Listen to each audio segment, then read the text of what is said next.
श्री गणेशाय नमः। Welcome to our channel.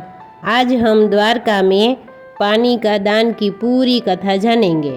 हमारे सौराष्ट्र में 4 धाम की यात्रा करके आने वाले लोग इस मंदिर में आते हैं और पितृओं को पानी पिलाते हैं, अतः यात्रा पूर्ण करते हैं। हाँ, मंदिरे पछी जासु हाले।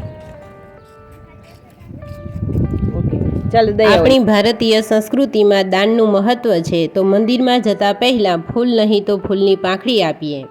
આનાથી બાળક પણ દાનનો ગુણ શીખશે। દેતા શીખતું એ એટલે દે ઓને દે દે આ બાકી છે ને દઈ દે, આને દઈ દે, દઈ દે, આની દઈ દે, દઈ દે ઓને દઈ આવ, ખાઈને દઈ દે।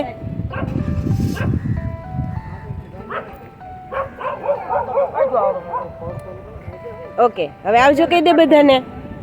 हमारे देश के सभी लोग इस अद्भुत दंत कथा और पौराणिक कौशल्यों को जान पाए, इसलिए अब मैं हिंदी में बोल रही हूँ। भारतीय संस्कृति में वैदिक काल से ही दान करने की परंपरा चली आ रही है। ये 5 दान है: विद्या, भूमि, कन्या, गौ और अन्नदान। और आप जानते ही होंगे कि हिंदू सनातन धर्म में हरिद्वार, वाराणसी, प्रयागराज, गया और मथुरा में हमारे मृत पितृओं का पिंडदान किया जाता है।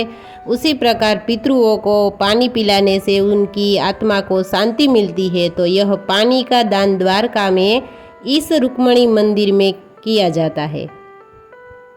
ये परंपरा चली आ रही है और यह रुक्मणी मंदिर द्वारका सिटी से थोड़ी ही दूरी पर है।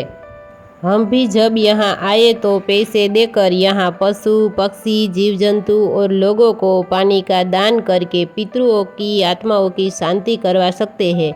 बदले में पुजारी जी हमें प्रसाद और सिंदूर देते हैं। इस मंदिर से जुड़ी एक दिलचस्प दंत कथा यह है कि एक बार ऋषि दुर्वासा के अनुरोध पर श्री कृष्ण और पत्नी रुक्मणी उन्हें भोजन के लिए रथ में खींच रहे थे। रास्ते में जब रुक्मणी को प्यास लगी तो श्री कृष्ण ने पानी के लिए अपना अंगूठा जमीन में गाड़ा और गंगा का जाप किया। रुक्मणी ने उस जल से अपनी प्यास बुझाई, लेकिन स्वयं पानी न मांगने से दुर्वासा को अपमान महसूस हुआ और उन्होंने रुक्मणी को श्राप दे दिया कि वह अपने पति से अलग हो जाएगी। तभी से श्री कृष्ण और रुक्मणी देवी दोनों के मंदिर भी अलग अलग दूर स्थित है और तभी से ही यहाँ पर यह पानी का दान की परंपरा चली आ रही है। और आज भी द्वारका शहर के 8 किलोमीटर के अंतर में जमीन से पीने का मीठा पानी नहीं मिलता।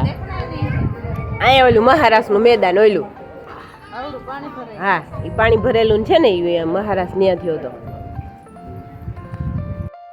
मंदिर के पवित्र गर्भगृह में रुक्मणी देवी की मुख्य छवि है, जो संगमरमर से बनी है, जिनके 4 हाथ में शंख, चक्र, गदा और कमल है। इस शानदार हाथियों से सजाया हुआ यह टावर के आधार पर पैनलों में दर्शाया गया है। गर्भगृह को बाहरी दीवारों पर शानदार देवी देवताओं की नक्काशी और वास्तुकला से पौराणिक कथाओं के विभिन्न दृश्यों की मूर्तियों से खूबसूरती से नागर शैली से सजाया गया है। हम इस मंदिर की सुंदरता और शिल्प कौशल्य की भव्यता से आश्चर्यचकित रह गए हैं।